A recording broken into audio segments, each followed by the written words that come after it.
Good morning friends, Mishra sir mining class YouTube channel में आपका स्वागत है। आज की वीडियो में, आज की क्लास में एम लेटर से स्टार्ट होने वाले जितने भी वर्ड्स हैं, शब्द हैं, उनके डेफिनेशंस और उससे रिलेटेड जो स्टैट्यूट हैं उनको हम लोग देखने वाले हैं। एम लेटर से स्टार्ट होने वाला, चाहे वो माइंस एक्ट 1952 में हो, माइंस रूल्स 1955 में हो, या माइन वोकेशनल ट्रेनिंग रूल में हो, या अन्य रेगुलेशन CEAR 2010 या CEAR 2023 या CMR 2017 में हो, तो उनमें हम लोग एम लेटर से स्टार्ट होने वाले डेफिनेशंस देखने वाले हैं। तो एम लेटर से स्टार्ट होने वाले जो डेफिनेशंस हैं उसमें मैं अगर कहूँ मैनेजर, मैनेजर एक वर्ड है आपके सामने, मैनेजर। तो मैनेजर की डेफिनेशन जब हम लोग बात करते हैं CMR में, CMR 2010 में, तो 2010 की जब बात करते हैं तो उसमें मात्र इतना ही कहा गया है कि जो रेगुलेशन 27 के अंतर्गत, 2017 का रेगुलेशन 27 के अंतर्गत जो अपॉइंट किया गया मैनेजर है, जो बताया गया उसमें मैनेजर की डेफिनेशन है, वही मैनेजर कहलाएगा। तो 27 में क्वालिफिकेशन, CMR 27 में qualification and appointment of manager की बात की गई है, तो उसको भी हम लोग देख लेंगे, qualification and appointment of manager की। जब हम लोग बात करेंगे कि इसमें माइंस रूल 1955 में मैनेजर का, जो कि उसमें कही गई है माइंस रूल 1955 के डेफिनेशन 2 में वहां पर बताई गई है डेफिनेशन, उसको भी हम लोग देख लेंगे, जिसमें कहा गया है, क्या कहा गया है कि इसमें माइन सुपरिटेंडेंट को भी शामिल किया गया है। माइन सुपरिटेंडेंट को शामिल किया गया है, जो माइन के जो ऑनर एजेंट द्वारा अपॉइंटेड होते हैं, जो ऑनर एजेंट द्वारा अपॉइंटेड होते हैं, और जो माइन के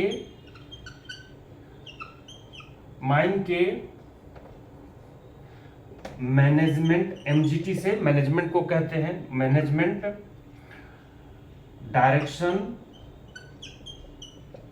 कंट्रोल सुपरविजन,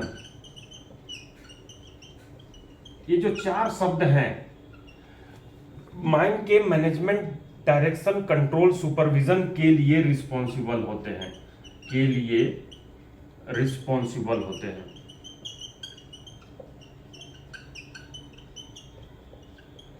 तो यहां पर माइंस रूल 1955 का जो 2 नंबर सब रूल है, 2 नंबर रूल है, उसमें बताया गया है यहां पर मैनेजर का, कि मैनेजर के अंतर्गत माइन सुपरिटेंडेंट को भी शामिल किया गया है, जो ऑनर एजेंट द्वारा अपॉइंटेड होते हैं, जो माइन के मैनेजमेंट डायरेक्शन कंट्रोल सुपरविजन के लिए रिस्पॉन्सिबल होते हैं। तो ये तो आपके माइंस रूल की बात हो गई। जब हम लोग बात करते हैं माइंस एक्ट का, तो माइंस एक्ट में आपको बताया गया है कि माइंस एक्ट का कौन सा सेक्शन, तो माइंस एक्ट का जो 1955 है उसका सेक्शन 17 में बताई गई है उसका, कि मैनेजर किसको कहा जाएगा और वो क्या करेगा। तो माइंस एक्ट 1955 का सेक्शन 17 भी देखेंगे। यहाँ पर हम लोग जो है, जब हम लोग मैनेजर की बात करते हैं तो ये देखने के साथ साथ आपको जो CMR, यहाँ पर CMR हम लोग 43 2017 का, जिसमें मैनेजर की ड्यूटी दी गई है, तो ये ड्यूटी भी आपको साथ साथ में देख लेनी होगी, जिसमें हम लोग माइंस रेस्क्यू रूल 1985 का जो 24 नंबर रूल है, 24 rule of 1985, mines rule 1985, mines rescue rule 1985 का रूल नंबर 24, जिसमें duty of manager in case of emergency, duty of manager in case of emergency, emergency, इसको भी देखेंगे। तो ये आपकी जो इसके साथ साथ आप जो इमरजेंसी इवैक्यूएशन जो CMR आपका 252 है, इमरजेंसी इवैक्यूएशन प्लान जो आपकी बताई गई है ऑर्गेनाइजेशन प्लान, उसमें को भी जो है मैनेजर की उसमें ड्यूटी क्या होती है वो जो है हम लोग देखेंगे। तो चलिए मैं शेयर करता हूं, उसके साथ साथ इससे जो रिलेटेड है, और कल मैं आपको बताऊंगा कल का डे जो रहेगा M के बाद O का, O लेटर से स्टार्ट होने वाला जो शब्द रहेगा उसके डेफिनेशंस और उससे रिलेटेड जो इंस्टीट्यूट हो गए उसके बारे में हम लोग चर्चा करेंगे। तो चलिए हम लोग देखते हैं, मैं स्क्रीन शेयर करता हूं और उस पर जो है हम लोग आते हैं जो मैनेजर से और M लेटर से, उसके साथ साथ हम लोग M लेटर से स्टार्ट होने वाला मैनेजर के साथ मशीनरी को देखेंगे। Machinery, mine, material, misfire, month, manufacturer, meter के साथ जो है मेटालिक कैबरिंग, ये जो डिफरेंट शब्द हैं जिसकी डेफिनेशंस हम लोग देखने वाले हैं। तो आप लोग मेरे कर्सर के साथ नज़र को मूव करिए और मैं स्क्रीन शेयर कर रहा हूँ, इसको हम लोग देखने वाले हैं फ्रेंड्स। तो चलिए इसको देखने के पहले आप मिश्रा सर माइनिंग क्लास की यूट्यूब चैनल को आप लाइक कर लीजिए और सब्सक्राइब भी करके उनको बेल आइकन दबा दीजिए और अपने फ्रेंड्स को शेयर करते हुए उनको भी सब्सक्राइब और बेल आइकन दबाने के लिए बोलिए फ्रेंड्स। तो आपके सामने स्क्रीन पर दिखाई दे रही है CMR2 on Mishra sir mining class, contact number 9308 63015। तो यहाँ पर जो आपको दिखाई दे रही है जिसमें से CMR2 2017 ZK मशीनरी मीन्स, मेरे कर्सर के साथ नज़र को मूव कीजिए और दिमाग में बैठाने का प्रयास कीजिए। तो यहाँ पर मशीनरी मीन्स क्या कहा गया है? पहला नंबर, एनी लोकोमोटिव, यानी कि लोकोमोटिव जो कि 100 नंबर आपके रेगुलेशन में बताई गई है। एनी लोकोमोटिव, कोई भी लोकोमोटिव हो, चाहे वो डीजल हो, चाहे वो इलेक्ट्रिक हो या बैटरी ऑपरेटेड हो या और कोई स्टीम कंप्रेस्ड एयर हो, तो वो लोकोमोटिव को भी मशीनरी के परिभाषा में शामिल करें। एनी स्टेशनरी या पोर्टेबल इंजन, कोई भी जो स्थिर अवस्था में हो या घूमता हुआ हो, जैसे SDL LSD या फिर जो हॉलेज होती है, जो स्टेशनरी होती है इंजन जिसको हम लोग कहते हैं, उसको भी मशीनरी में शामिल करेंगे। एयर कंप्रेसर, बॉयलर या स्टीम एपरेटस को भी शामिल किया गया है, विच इज और। दूसरे नंबर में any such equipment used for cutting, जैसे कंटिन्यूस माइनर कटिंग के लिए या सरफेस माइनर जो आपकी ओपन कास्ट में कटिंग के लिए, ड्रिलिंग के लिए ड्रिल मशीन यूज होती है, लोडिंग के लिए SDL LSD या सॉवेल यूज होती है, ट्रांसपोर्ट ऑफ मटेरियल जो बेल्ट कन्वेयर, टब या चेन कन्वेयर होती है, उनको भी शामिल किया गया है। एनी सच एपरेटस, कोई भी ऐसा एपरेटस, एप्लायंसेस या combination of appliances intended for developing, storing, transmitting, converting और यूटिलाइजिंग एनर्जी, जो एनर्जी को डेवलप करने, पावर को डेवलप करने, स्टोर करने, ट्रांसमिट करने, कन्वर्ट करने, यूटिलाइज करने के लिए कोई एपरेटस, एप्लायंसेस या कॉम्बिनेशन ऑफ एप्लायंसेस अपनाई जाती है, उसको भी मशीनरी के डेफिनेशन में हम लोग शामिल करते हैं। चौथे नंबर में एनी सच एपरेटस, एप्लायंसेस और combination of appliances if any power is developed, store, transmitted, convert और यूटिलाइज्ड देयर इज यूज्ड और intended for use in connection with the mining operation. तो यहां कोई भी apparatus, appliances, combination of appliances जिससे कि power को डेवलप करते हैं, स्टोर करते हैं, ट्रांसमिट करते हैं, कन्वर्ट करते हैं, यूटिलाइज करते हैं, जिसकी जो उपयोग हम लोग माइनिंग ऑपरेशन से संबंधित कार्यों के लिए किया जाता है। तो इनको हम जो है मशीनरी के परिभाषा में शामिल किएंगे, जो 2017 का डेफिनेशन 2 का ZK के तहत M लेटर का हम लोग पहला डेफिनेशन देखे। दूसरे में यहाँ CMR2 ZL में मैनेजर बताई गई है, means a manager appointed under regulation 27 2017 के 27 में जो अपॉइंटेड किए गए हैं मैनेजर, उसके अनुसार उसका डेफिनेशन बताया गया है। यहाँ पर मैं माइंस रूल 1955 का 2F के तहत मैनेजर का बोर्ड में मैं डेफिनेशन बताया। This include mine superintendent appointed by owner और agent under section 17 of the mines act. Mines act का 17 के अंतर्गत जो अपॉइंट किए गए होते हैं मैनेजर, वहां पर भी बताया गया है। और 2017 का 27 के अंतर्गत जो अपॉइंटेड मैनेजर होते हैं उसको ही हम लोग मैनेजर के अंतर्गत रखते हैं। जो responsible for management supervision control direction of the mine, mine के management control supervision control direction के लिए रिस्पॉन्सिबल होते थे। ये तो माइंस रूल में आपको डेफिनेशन दी गई है। तो मैं यहाँ एज पर सेक्शन 1955 को मैं आगे दिखाता हूँ। Mines rule, mines rescue rule का 24 रूल नंबर में 1985 का जो है उसको मैं दिखाता हूँ। और CMR 43 में ड्यूटी दी गई है मैनेजर के, और CMR जो 252 emergency response and evacuation plan. जैसे ही आप Mishra sir emergency response on evacuation plan on Mishra sir mining class कहते हैं यूट्यूब चैनल पर, तो आप जो है आपको emergency response and evacuation plan का पूरी डिटेल जो 252 में है उसकी आपको एक्सप्लेन करता हुआ मैं दिखूंगा।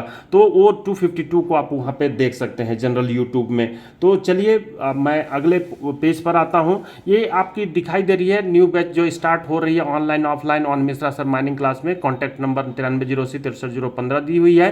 Class video also available after class, मतलब क्लास खत्म होने के तुरंत बाद आपको उस क्लास की वीडियो भी अवेलेबल की जाएगी। वर्किंग का क्लास पहले नंबर पर 12 सितंबर से 25 सितंबर के बीच में चलेगी, 15 दिन की चलेगी, 54 घंटे की चलेगी, सैटरडे संडे फुल डे चलेगी, और साथ ही जो अदर डेज है 5 डेज वो जो है आपको 4 घंटे की डेली चलेगी, सुबह 2 घंटा, रात को 2 घंटा।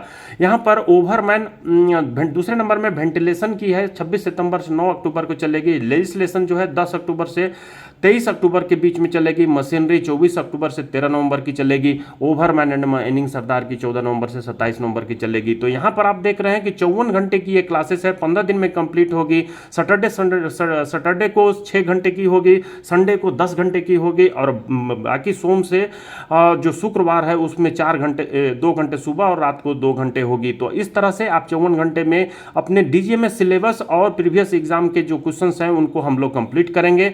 इसमें आप मेरे नंबर पर ये जो दिखाई दे रही है उसमें कॉल करके आप ज्वाइन कर सकते हैं। तो यहाँ पर मैं टोटल ड्यूरेशन लिखा हूँ 54 hour in this class covered DGMS syllabus previous year question and their solution with photographic reference. तो जो सॉल्यूशन होगी वो फोटोग्राफिक रेफरेंस के साथ होगी।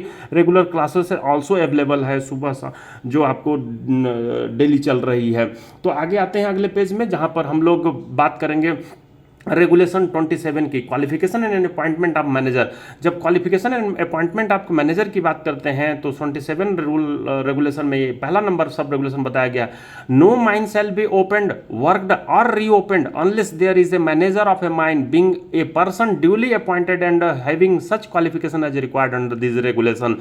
तो कोई भी माइन को ना ही ओपन किया जाएगा, ना ही रीओपन किया जाएगा, ना ही काम किया जाएगा जब तक कि माइन का मैनेजर नहीं अपॉइंट कर लिया जाता है, और वो ऐसे क्वालिफिकेशन का होगा जैसा इस रेगुलेशन में दिया गया है। दूसरे नंबर में कहता है नो पर्सन शैल एक्ट और be employed as a manager unless he has attend 23 year of age and is paid by and is directly insurable to the owner और एजेंट ऑफ द माइन। तो ऐसे किसी भी व्यक्ति को manager के रूप में एम्प्लॉयड नहीं किया जाएगा जिसकी उम्र 23 वर्ष से कम नहीं है, और जिसे ऑनर द्वारा पेड नहीं किया जाता, और जो ऑनर एजेंट के प्रति डायरेक्ट इंश्योरेबल नहीं होता।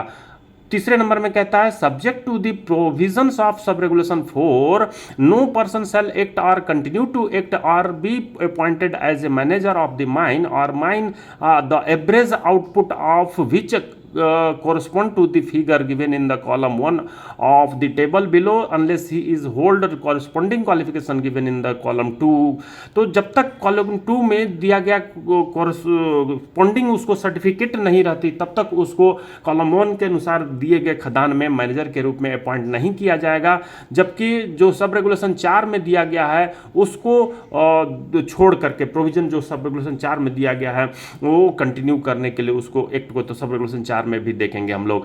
तो यहां पर पहला जो टेबल के रूप में दी हुई है पहला कॉलम और ये दूसरा कॉलम, जिसमें पहले कॉलम में फॉर बिलो ग्राउंड माइन के लिए कहा गया है ए और बी, जहां पर प्रोडक्शन 2500 टन पर मंथ से एक्सेस रहती है, और यहाँ पर 2500 टन पर मंथ से यानी एक महीना में 2500 ton 2500 ton per month production हो रही है, उससे अधिक हो रही है, तब first class manager certificate unrestricted का होगा, जिसको लिखा है not restricted to open cast mine only, मतलब अनरिस्ट्रिक्टेड का होगा, जिसको FCU भी के नाम से FCUL के नाम से हम लोग या FCU अन्य सब्जेक्ट के नाम से हम लोग एग्जामिनेशन में प्रिपेयर होने वाले हैं और उसको पास करेंगे तब जो है 2500 टन से अधिक पर मंथ उत्पादन करने वाले माइन में मैनेजर बन सकते हैं। बी नंबर में कहा है not exceeding 22,500 ton per month, ऐसे खदान जिसमें 2500 टन पर मंथ से कम उत्पादन हो रही है वहां पर फर्स्ट क्लास मैनेजर सर्टिफिकेट या सेकंड क्लास मैनेजर सर्टिफिकेट होंगी, लेकिन वो अनरिस्ट्रिक्टेड की होंगी, जिसको कहा गया है certificate not restricted to open cast mines only. तो ये अनरिस्ट्रिक्टेड के लिए ही आप रहेंगे, तब जाकर के आप बिलो ग्राउंड माइंस में मैनेजर के रूप में काम कर सकते हैं। फॉर ओपन कास्ट माइंस, जब हम लोग दूसरे टेबल में आते हैं इसी के नीचे, तो फॉर ओपन कास्ट माइंस के लिए in excess of 20,000 cubic meter per month of a material handle, ऐसे माइंस जहां पर 20,000 क्यूबिक मीटर पर मंथ से अधिक अगर मटेरियल हैंडल की जा रही है तो वहां पर फर्स्ट क्लास मैनेजर सर्टिफिकेट की होगी। तो उसमें आपको रिस्ट्रिक्टेड हो या अनरिस्ट्रिक्टेड हो, दोनों में से कोई भी चल सकता है। यहां पर डी नंबर कहता है not exceeding 20,000 cubic meter material handle per month, जब पर 20,000 टन से पर मंथ से अधिक अगर नहीं मटेरियल हैंडल की जा रही है तो वहां पर फर्स्ट क्लास मैनेजर सर्टिफिकेट या सेकंड क्लास मैनेजर सर्टिफिकेट वाले होंगे, जो कि रिस्ट्रिक्टेड अनरिस्ट्रिक्टेड कुछ भी हो सकता है। देखिए यहां provided that in respect of mine having, जो बोला गया है, मेरे कर्सर के साथ नजर को मूव कीजिएगा, both open cast and underground working, जहां पर ऐसे माइन जहां पर ओपन कास्ट भी चल रही है और अंडरग्राउंड वर्किंग भी चल रहा है, तो a person holding first class manager certificate not restricted to open cast mine shall only be appointed as a manager of the mine irrespective of the production, चाहे प्रोडक्शन चाहे जो भी हो उस माइंस का, जहां ऐसे माइंस जहां पर ओपन कास्ट माइंस भी चल रही है और साथ ही जो है अंडरग्राउंड चल रही है, तो वहां पर जो है मैनेजर जो है अनरिस्ट्रिक्टेड वाला ही होगा। इसके साथ ही आप जो 5वां नंबर सब रेगुलेशन इसका है, 6वां का बी है, 8वां है और 11वां है, इसको भी आपको पढ़ लेना होगा फ्रेंड्स, इसको भी आपको ध्यान में रखनी होगी, क्योंकि इससे जो रिलेटेड प्रश्न है वो पूछी गई है, पूछी जाएगी। तो आपके सामने 5वां जो सब रेगुलेशन है उसको मैं दिखा रहा हूं, नो पर्सन शैल एक्ट और be appointed as a manager of more than one mine except with the previous permission in writing by the chief inspector, जो उत्पल साहब अब हो गए हैं, and subject to such condition as may be specified therein. तो ऐसा कोई भी मैनेजर 2 माइन के लिए, एक से अधिक माइन के लिए मैनेजर का काम नहीं करेगा जब तक कि चीफ इंस्पेक्टर उत्पल साहब द्वारा जो है उनको राइटिंग में लिखित, उनके द्वारा लगाई गई शर्तों पर लिखित आदेश नहीं मिल जाती, लिखित परमिशन नहीं मिल जाती है। Provided no such permission shall have effect for a period exceeding 12 month unless renewed. तो जो परमिशन मिलती है वो 12 महीने के लिए ही जो होंगे 2 माइन का मैनेजर के रूप में कार्य करेंगे, अन्यथा वो जो है रिन्यूड की जाएगी, तब वैलिड मानी जाएगी। Provided further that chief inspector may by any time, उनको रिवोक कर सकते हैं, वो जो ऑर्डर दिए रहते हैं वो किसी भी समय रिवोक कर सकते हैं। तो ये तो 5वां नंबर में आप 12 मंथ याद रखिए, 12 मंथ के लिए 2 माइन का मैनेजर आप बन सकते हैं, अब नहीं तो रिन्यूड करना होगा। अब यहाँ पे 6वें का मैं दूसरे नंबर की बात करूंगा, जिसमें कहा गया है where by person where by reason of absence और एनी अदर रीजंस, अगर किसी कारण से मैनेजर अनुपस्थित रहता है, वो अपने ड्यूटी को परफॉर्म नहीं कर पाता है, डेली ड्यूटी को, the manager is unable to exercise daily personal supervision or in unable to perform his duties under act or this regulation or order made there under the owner agent manager shall authorise in writing a person whom be considered competent to act as a manager of the mine. तो यहां पर अगर कोई व्यक्ति, कोई manager जो है अपना ड्यूटी रेगुलर ड्यूटी नहीं कर पाता है किसी भी कारण से, चाहे वो इलनेस के कारण से हो या कहीं बाहर चला गया हो, ऐसी स्थिति में वहां पर अनदर मैनेजर को अपॉइंट किया जाएगा जो कि होल्ड होंगे मैनेजर सर्टिफिकेट वाले। पहला तो शर्त दिया होगा। दूसरा शर्त है no such authorization shall have effect for a period in excess of 30 days, मतलब वो जो ऑथराइज्ड मैनेजर होंगे वो 30 दिन से अधिक दिनों के लिए, यहाँ 30 दिन जो वर्ड लेटर है उसको की वर्ड के रूप में अपने परमानेंट मेमोरी में आप स्टोर कर लीजिए, जो एग्जामिनेशन में पूछी जा सकती है।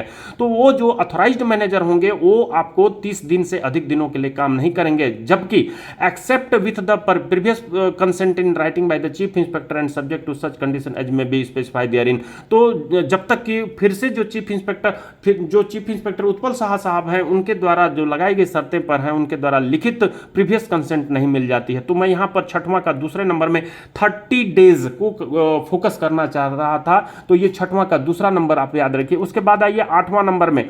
तो 8वां नंबर में जब आप देखेंगे तो उसमें आपको बताई गई है, आपको स्क्रीन के पर दिखाई दे रही है, मेरे कर्सर के साथ नजर को मूव करिए।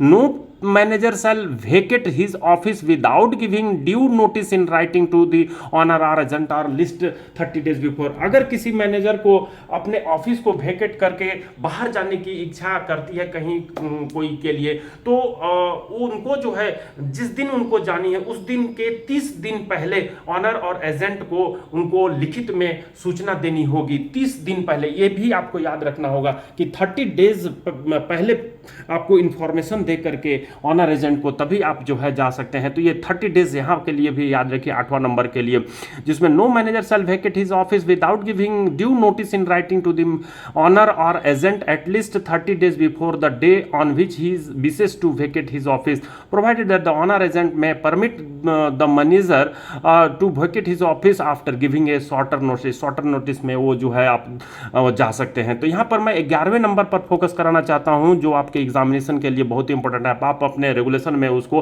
अंडरलाइन कर दीजिएगा। जब मैं 11वें नंबर की बात करता हूं तो उसमें जब जो 27 का सब रेगुलेशन 11 है उसमें कहा गया है, प्रश्न के रूप में आप जान सकते हैं कि मैनेजर की जो क्वार्टर होगी, वो रेसिडेंस होगी, वो माइन से कितने किलोमीटर के डिस्टेंस पर होगी। तो उसके लिए आपको ध्यान में रखना होगा 5 किलोमीटर। 5 किलोमीटर के रेडियस में ही मैनेजर की रेसिडेंस होगी जहां वो रहेगा। इसके लिए फिर वो कुछ छूट भी है जिसमें वो बात कही गई है कि अब 11वां का प्रोवाइडेड जब पढ़ते हैं, provided where special difficulties exist which under render compliance with this provisions not reasonable practicable the chief inspector may by an order writing such so to condition as he may specify therein grant permission except from the same।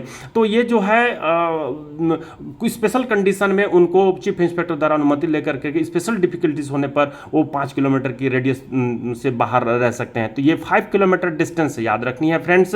तो ये जो 27 number की आप देखा जिसमें कि manager के qualification and appointment की बात की गई है, तो यहाँ पर आपने देख लिया 11 नंबर, और मैं इसको स्लाइड शो के तहत बड़ा कर देता हूँ, अगले पेज में आता हूं। जो माइंस एक्ट 1952 का सेक्शन 17 है जिसमें मैनेजर के बारे में बताई गई है, उसको आप देखने के लिए मैं बड़ा करता हूं इसको, और उसके मेरे कर्सर के साथ नजर को मूव कीजिए और उसके डेफिनेशंस को जानिए। तो यहां सेक्शन 17 ऑफ माइंस एक्ट 1952 में जब कही गई है मैनेजर एज ए पर माइंस एक्ट पहला पॉइंट कहता है every mine shall be under a sole manager, मतलब कि हर माइन जो होगी एक ही मैनेजर के अंतर्गत में रखी जाएगी। ही शैल हैव प्रिस्क्राइब्ड क्वालिफिकेशन, जो कि वो प्रिस्क्राइब्ड क्वालिफिकेशन का होगा, जिसके बारे में रेगुलेशन 27 में हम लोग देखें कि क्या क्वालिफिकेशन होगी, फर्स्ट क्लास, सेकंड क्लास या फिर restricted, unrestricted, to be appointed by owner agent, जो कि ऑनर एजेंट द्वारा अपॉइंटेड होंगे। However if the owner agent has the prescribed qualification he can appoint himself as the manager. अगर owner agent अपने आप को प्रिस्क्राइब क्वालिफिकेशन का मानते हैं तो वो अपने आप को मैनेजर के रूप में अपॉइंट कर सकते हैं। दूसरा नंबर की बात करते हैं। दूसरा नंबर में कहा गया he shall be responsible for overall control management supervision direction, जो कि वो माइन के overall control management supervision direction के लिए रिस्पांसिबल होंगे, subject to this instruction of owner and agent. वो जो है जो मैनेजर होंगे ऑनर या एजेंट के इंस्ट्रक्शन पर कार्य करेंगे। Manager shall confirm in writing of any such instruction forthwith, manager को एजेंट द्वारा, ऑनर द्वारा दिया गया जो इस प्रकार के इंस्ट्रक्शंस रहेंगे उसको जितना जल्दी हो सके फोर्थविथ उस इंस्ट्रक्शन को राइटिंग में कंफर्म करा लेनी होगी। फ्रेंड्स यहां पर आपको जो दिखाई दे रही है तीसरा नंबर, मैं अगर इसको दिखाने का प्रयास करूं तो except in case of emergency any instruction to the any person from owner और agent shall come through the manager. कोई भी इमरजेंसी को छोड़ करके, निचले वाली जो लाइन है, इमरजेंसी को छोड़ करके कोई भी इंस्ट्रक्शन जो ऑनर या एजेंट देते हैं तो वो जो है मैनेजर के थ्रू ही किसी व्यक्ति को इंस्ट्रक्शन दी जानी चाहिए। तो यहां पर आपने देखा माइंस एक्ट 1952 के सेक्शन 17 के अंतर्गत जो मैनेजर की बात बताई गई है कि मैनेजर में क्या शामिल होगा, क्या नहीं शामिल होगा। तो अब आपके सामने जो स्क्रीन पर दिखाई दे रही है duty of manager in case of emergency, तो जब माइंस रेस्क्यू रूल 1985 का रूल नंबर 24 पर आते हैं तो उसमें बताई गई है मैनेजर और principal principal officer or receiving the information of emergency requiring rescue service shall take following action। तो यहाँ पर मैनेजर या प्रिंसिपल ऑफिसर जो माइन के सरफेस पर मौजूद रहेंगे, कोई भी इमरजेंसी जैसे आग लगना या बाढ़ आ जाना या छत गिर जाना, किसी भी प्रकार का मेजर इमरजेंसी होता है तो उसका इंफॉर्मेशन प्राप्त करने के साथ ही उसमें रिक्वायरिंग, जिसमें कि रेस्क्यू सर्विस बचाव कार्य की जरूरत पड़ती है, तो उसके लिए वो एक्शन क्या क्या लेंगे ABC करके दिया हुआ है। देखिए यहाँ पर तो सबसे पहला काम यहाँ पे मैनेजर या प्रिंसिपल ऑफिसर की होगी। मेजर इमरजेंसी के समय क्या करना होगा, इन्फॉर्मेशन टू रेस्क्यू स्टेशन और rescue room if it is there. Rescue station को इन्फॉर्मेशन देनी होगी, रेस्क्यू रूम अगर है तो उसको इन्फॉर्मेशन देनी होगी। इन्फॉर्मेशन दे दिए, फोन उठाए, इन्फॉर्मेशन दिए। B number, call RTPs employed in the mine. Mine में जो रेस्क्यू ट्रेंड पर्सन्स हैं, उन एम्प्लॉयड जो हैं उनको कॉल करके बुलाना है। यहाँ पर C नंबर में, information to owner agent manager of nearby mines in assistance of rescue trained person needed. बगल के खदान के जो ऑनर एजेंट मैनेजर होते हैं उनको कॉल करते हैं ताकि उनके यहाँ से जो रेस्क्यू ट्रेंड पर्सन है वो आए और अपने खदान में जो बचाव कार्य है उसमें सहयोग दें। तो ये वेदर D नंबर की बात की गई, information to the rescue station, information to the rescue station. इस रेस्क्यू स्टेशन का इंफॉर्मेशन देते हैं about the nature of emergency stating whether service of rescue station is needed और नॉट। तो रेस्क्यू स्टेशन को इंफॉर्मेशन देते समय जो पहले नंबर पर बात कही गई है उसमें नेचर ऑफ इमरजेंसी बतानी होगी कि प्रकृति की इमरजेंसी की प्रकृति कैसे, छोटा आग लगा है, बड़ा आग लगा है, या फिर एक्सप्लोजन हुई है या रूफ फॉल जो हुई है, मेजर हुई है, माइनर हुई है, वो आपको इमरजेंसी का नेचर बताना होगा। और उसमें बतानी होगी कि रेस्क्यू स्टेशन के सर्विस की आवश्यकता है कि नहीं, वो भी बतानी होगी, नीडेड और नॉट। ई नंबर में कहा है call for medical assistance. Medical assistance के लिए जो चिकित्सा सहायता के लिए आप किसको कॉल करेंगे, तो मेडिकल ऑफिसर को कॉल करेंगे। अपने नियर बाई जो फर्स्ट एड रूम है या हॉस्पिटल है उसको कॉल करेंगे। एफ नंबर में सेंड इंफॉर्मेशन टू RIM। तो यहाँ पर जो धनबाद क्षेत्र में MK साहू साहब हैं, रीजनल इंस्पेक्टर ऑफ माइंस है, उनको आप कॉल करेंगे, या फिर आपके एरिया में जो एरिया के जो रीजनल इंस्पेक्टर हैं उनको आप कॉल करेंगे। All rescue recovery work shall be conducted under direction control and supervision of the manager. सभी रेस्क्यू रिकवरी वर्क जो होंगे मैनेजर के कंट्रोल और सुपरविजन और डायरेक्शन के में ही संपन्न किए जाएंगे। However in case of major emergency like ignition, explosion, big underground fire or inundation which when large number of persons are involved, manager और principal officer shall take decision from a group of persons. अगर यहाँ पर major emergency जैसे कि ignition हो गई, explosion हो गया, बिग अंडरग्राउंड फायर हो गया, इनंडेशन हो गया, तो जिसमें ज़्यादा से ज़्यादा व्यक्तियों के लार्ज नंबर ऑफ पर्सन को इन्वॉल्व होने की संभावना हो, तो मैनेजर या प्रिंसिपल ऑफिसर जो है डिसीजन लेने के लिए एक ग्रुप का गठन करेंगे जो निम्नलिखित का ग्रुप होगा। सच ए ग्रुप शैल कंसिस्ट ऑफ, जो ये ग्रुप होगी वो किससे किससे बनी होगी, general senior general of the management का जो सीनियर जनरल होगा, GM हो सकता है, ये डायरेक्टर हो सकता है, वो होंगे। ए रिप्रेजेंटेटिव ऑफ DGMS का रिप्रेजेंटेटिव हो सकता है, या तो कोई रीजनल इंस्पेक्टर होंगे या कोई इंस्पेक्टर होंगे। कंसर्न रेस्क्यू स्टेशन सुपरिटेंडेंट, तो तीसरे व्यक्ति जो ग्रुप आप तैयार कर रहे हैं, पहला तो मैनेजमेंट का सीनियर जनरल होगा, दूसरा DGMS का रिप्रेजेंटेटिव होगा, तीसरा रेस्क्यू स्टेशन का सुपरिटेंडेंट होगा, और चौथा जो है रिकॉग्नाइज्ड ट्रेड यूनियन के रिप्रेजेंटेटिव होंगे। तो यहाँ पर रिकॉग्नाइज्ड ट्रेड यूनियन का रिप्रेजेंटेटिव को भी आपको ग्रुप में शामिल करनी है ताकि मेजर इमरजेंसी के समय इनके सलाह से आप डिसीजन लेकर के एक्शन ले सकें। यहाँ पर again in the information of such group takes time managers himself. तो यहाँ पर अगर ये जो ग्रुप है उसको बनाने में अगर टाइम लगती है तो उसमें हम लोग क्या करते हैं कि मैनेजर डिसीजन ले सकता है, लेकिन जितना जल्दी से हो सके उस ग्रुप को फॉर्म कर लेगा। तो इस तरह से हम लोग देखें कि जो duties of manager in case of emergency में मैनेजर की ड्यूटी क्या रहती है, वो कैसे अपने ड्यूटी को परफॉर्म करेंगे। तो इसके साथ ही आप इमरजेंसी इवैक्यूएशन वाली जो रेगुलेशन 252 है उसको भी आप देख करके समझ सकते हैं। तो यहाँ पर आपने देखा जो कि मैनेजर से संबंधित जो वर्ड थी जो कि स्टैट्यूट में शामिल की गई थी उसको आपने देखा।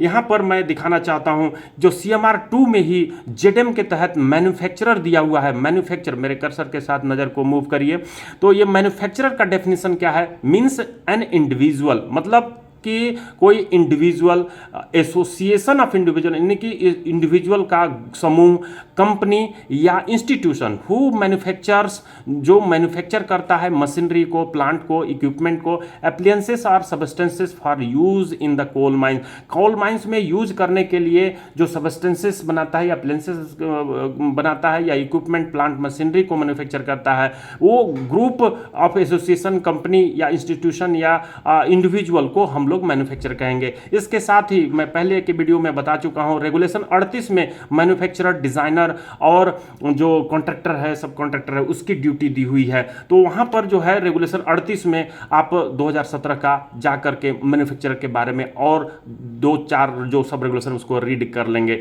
जेडन की बात करें, मटेरियल, दूसरा एम का लेटर है मटेरियल। मटेरियल इंक्लूड कोल, स्टोन, डेब्रिज और एनी अदर मटेरियल। तो कोल, स्टोन, डेब्रिज या एनी अदर मटेरियल को हम लोग मटेरियल के अंतर्गत शामिल करते हैं।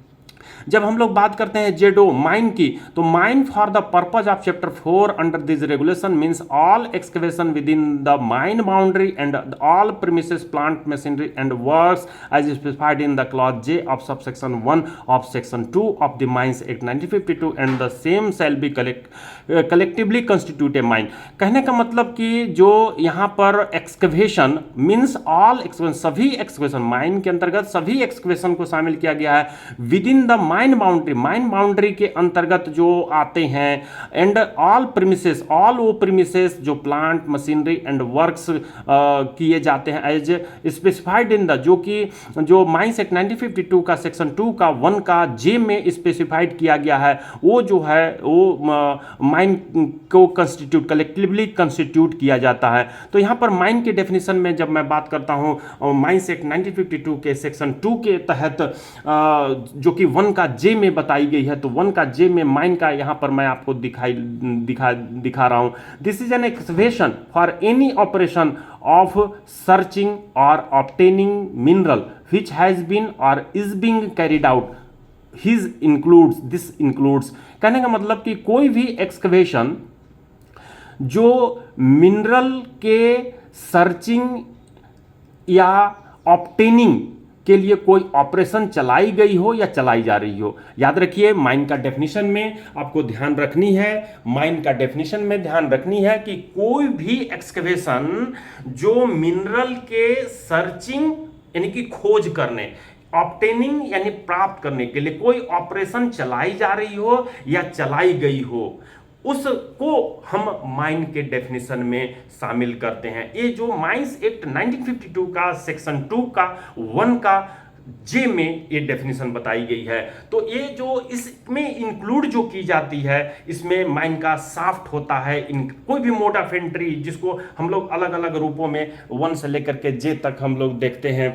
तो ये जो आपको दिखाई दे रही है 9 ठो जो आपके पॉइंट्स है, इसमें क्या क्या शामिल होते हैं वो जो है आप देखेंगे क्या क्या। This includes all openings driven और इज बीइंग ड्रिवन, मतलब सभी ओपनिंग जो ड्रिवन की गई है या ड्रिवन हो रही है। दूसरा, all boring and bore holes, सभी बोरिंग और बोर होल्स को, जो भी माइन में बोरिंग की गई है, बोर होल्स की गई है, उसको शामिल की जाएगी। तीसरे number, all open cast working को भी हम लोग माइन के डेफिनेशन में डालेंगे। चौथा नंबर, ऑल कन्वेयर्स और एरियल रोपेज फॉर डिस्पैच। मैं थोड़ा सा लेफ्ट राइट कर देता हूं ताकि आपको अच्छे से दिखाई दे। ये मैं कर दिया।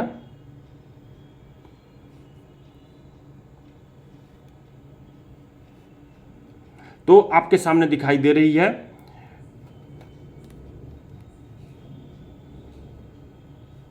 तो ये मेरे कर्सर के साथ नजर को मूव कीजिए। All conveyors or aerial ropeway for dispatch of mineral or bringing material for the purpose of mining operation, मतलब मिनरल को डिस्पैच करने के लिए जितने भी कन्वेयर्स या एरियल रोपवे होते हैं या मटेरियल को खान में लाने के लिए जो जिसका उद्देश्य होता है माइनिंग ऑपरेशन को चलाना, तो वो सभी कन्वेयर्स या एरियल रोपवे को हम माइन के डेफिनेशन में ही रखेंगे। उन जगहों पर जहां पर कन्वेयर और एरियल रोपवे बैठाई जाती है उसको माइन के डेफिनेशन में ही, माइन के पेरीमीटर में ही, पेरीमिसेस में ही कहा जाएगा।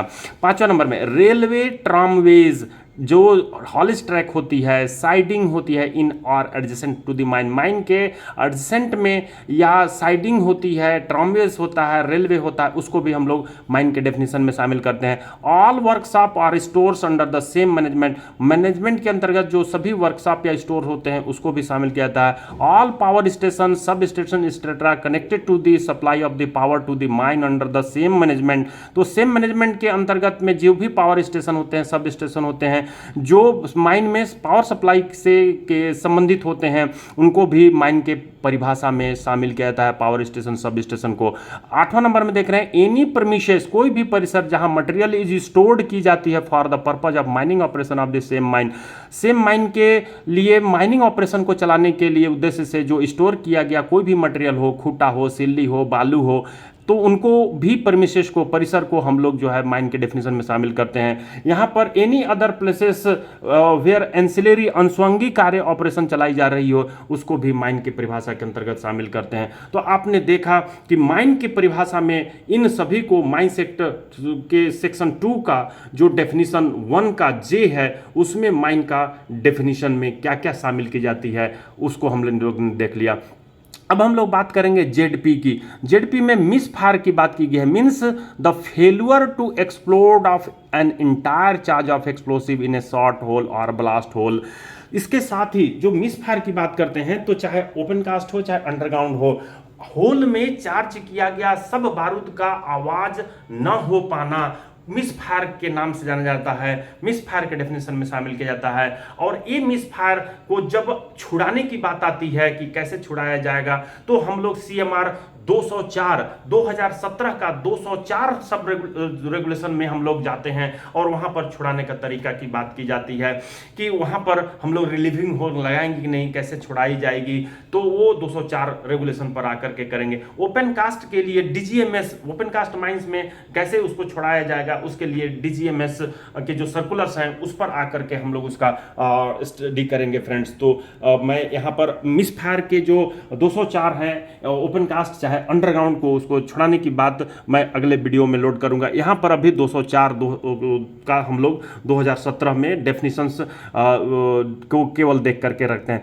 जेडक्यू में मंथ की डेफिनेशन दी गई है, मीन्स ए कैलेंडर मंथ, मतलब कि जो कैलेंडर मंथ होती है उसी को हम लोग शामिल करते हैं मंथ के परिभाषा में। अब हम लोग CEAR 2 का ZI में या CEAR का 2 का 2010 में जो मीटर का डेफिनेशन दी गई है, मेटेलिक कवरिंग की डेफिनेशन दी गई है या अन्य डेफिनेशन दी गई है, उसको हम लोग देखने वाले हैं फ्रेंड्स। तो यहाँ पर आपको ZH के तहत दिखाई दे रही है CMR 2010 का 2 नंबर में। तो ये क्या बताई गई है, metallic covering. Metallic covering means mechanical strong metal covering surrounded 1 और मोर कंडक्टर्स, मतलब कि मैकेनिकली स्ट्रॉन्ग मेटल का कवर, मैकेनिकली स्ट्रॉन्ग मेटल का कवर, मैकेनिकली स्ट्रॉन्ग मेटल का कवर जो सराउंडेड होता है एक या एक से अधिक कंडक्टर के द्वारा, उसको हम लोग मेटालिक कवरिंग के नाम से जानेंगे।